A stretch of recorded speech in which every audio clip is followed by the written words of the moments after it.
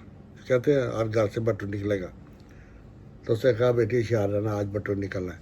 تو یہ بات ہے کہ واقعی اس وقت ہر گھر سے بھٹو نکلتا تھا, لیکن رفتہ رفتہ بھٹو صاحب کا یہ جو چمکدار آفتاب غروب ہو گیا, اور ان بیچاروں کو تختہ دار پہ لٹکا دیا گیا. اور پھر آگے جنرل ضیاء صاحب, ان کا دھیان کلرکوں کی طرف نہیں تھا. ان کا دھیان یہ تھا کہ افغانستان میں جنگ کیسے لڑی جائے, وہاں اسلحہ کیسے سپلائی کیا جائے. ان کا پورا فوکس ادھر تھا, اپنے ملک پہ نہیں تھا. وہ بھی 12-13 سال عوام کا ضائع کر کے چلے گئے. اب اس کے بعد جو بھی حکومتیں آئیں, صاف تاریخ صاف ظاہر ہے کہ انہوں نے سب نے یہ, جب بھٹو صاحب کا چینج آیا مارشل لا کے بعد, تو انہوں نے یونینز بنا دی ہر محکمے میں ریپرزینٹ کرنے کے لیے. یہ کیا جی, یہ کلاس 4 کی یونین ہے, یہ کلرک صاحبان کی یونین ہے, یہ B16 والے کی یونین ہے, یہ 17 والے کی یونین ہے.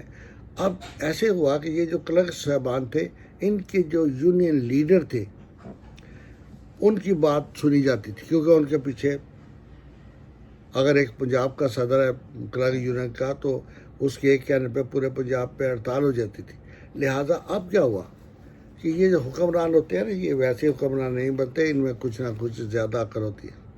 انہوں نے جب دیکھا کہ یہ جو یونین لیڈرز ہیں یہ کر رہے ہیں, چلا رہے ہیں پورے ملک کے کلریکل اسٹاف کو, تو الیکشن میں انہوں نے کوشش کی کہ ہماری جماعتوں کے پسندیدہ کلرک یونین کے صدر اور یہ باڈی ساری ہماری پسندیدہ ہو. اب ریس شروع ہو گئی سیاسی لوگوں میں, نون کاف, یہ جو ہے دوسری پیپل پارٹی. انہوں نے جب الیکشن ہوتا, سیاسی قوتوں نے وہاں انٹری لینی, وزراء نے آ کے وہاں پہ جلسے کرنے کلرکل میں, اور اپنے لوگوں کو وہاں پہ لیڈر بنوا دینا. اب وہ جو ان کے لیڈر ہوتے تھے وہ کلرکوں کو ریپرزینٹ نہیں کرتے تھے, وہ اپنے باسز کو ریپرزینٹ کرتے تھے. لہٰذا یہ جو طبقہ ہے کلرکوں کا, یہ محکوم ہو گیا دوبارہ. ٹھیک ہے, اب یہ جب محکوم ہو گیا کن کا, انہی لیڈران کا جن کی حکومت ہوتی, ان کے نمائندے تو کلرکوں کے ہوتے, لیکن کام وہ اپنے لیڈران کے لیے کرتے کہ ان کو کوئی تکلیف نہ ہو, ان کی ووٹنگ کے لیے کام کرتے. ان کے گھر بھرے ہوتے تھے اور کلرک وغیرہ اسی طرح ترس رہے ہوتے تھے کہ ہمارے 500 یا تنخواہ بڑھا دو, 200 بڑھا دو, مہنگائی ہو گئی ہے. تو اس طرح یہ نیکسٹ سٹیپ پہ چلی گئی. اب یہ تھرڈ سٹیپ آ گیا مظلوم کا, کہ جو حکومتیں آئیں, آخری حکومتیں وہ کرپٹ تھی. وہ ٹوٹلی ان کا پوائنٹ آف ویو تھا کہ یہ کام ہے, اس میں ہمیں کیا دو گے. ایک سڑک بننی ہے تو یہ بات ہوتی تھی کہ یہ سڑک تو بن رہی ہے 50 کروڑ کی, ہمیں کیا ملے گا. وہ یہ بالکل نہیں چاہتے تھے کہ پاکستان کا بھلا ہوگا یا ایک سڑک سے کتنا فرق پڑے گا آبادی کے لیے, کیا کام بہتری ہوگی. ان کو جسٹ اپنی بہتری چاہیے تھی. یہ گندا نالا ہے, اس کو بند کر کے اس پہ جھونپڑیاں بنا کے فروخت کر دو 5 مرلے کے پلاٹ, ہمیں کیا دو گے. نالا بند, باقی آبادی پانی میں ڈوب گئی. Don't care. سڑکوں پہ جی دونوں طرف جی درخت لگا دو, 10-10 ہزار کا ایک درخت ہے, 50 کروڑ کا ٹھیکہ ہے, ہمیں کیا دو گے. اتنے کروڑ, درخت ایک بھی نہیں لگا, کاغذوں میں درخت لگ گئے. سڑک پہ اسی طرح لوگ گرمی میں دھوپ میں چہل قدمی کرتے نظر آ رہے. تو یہ جب لوٹ مار کا بازار گرم ہوا تو پاکستان کا سرمایہ فلیڈ اوے, پاکستان کا سرمایہ باہر بیرون ملک چلا گیا. اور یہاں کیا تھا, پاکستان کے چھپے ہوئے اسٹیٹ بینک کے نوٹ, ان کی باہر مارکیٹ میں کوئی ویلیو نہیں تھی. پاکستان کرنسی کو باہر کون جانتا ہے. آپ ڈالر لے کے دبئی جائیں, افغانستان جائیں, جس مرضی ملک میں جائیں, وہاں لوگوں کو پتہ ہے یہ ڈالر ہے. آپ پاکستانی روپیہ لے کے ساتھ انڈیا میں چلے جائیں, وہ نہیں لیں گے.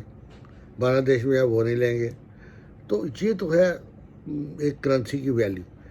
تو اس طرح پاکستان میں جب کرنسی ڈی ویلیو ہوئی تو مہنگائی بڑھ گئی، لیکن اس کے ساتھ کلیریکل سٹاف کا کوئی ایسی باڈی نہیں تھی جو صحیح ان کو ریپرزینٹ کرتی، کیونکہ یہ جو ان کے تھے بنے ہوئے صدر یا نمائندے وغیرہ وہ تمام سیاسی جماعتوں کے پٹھو تھے.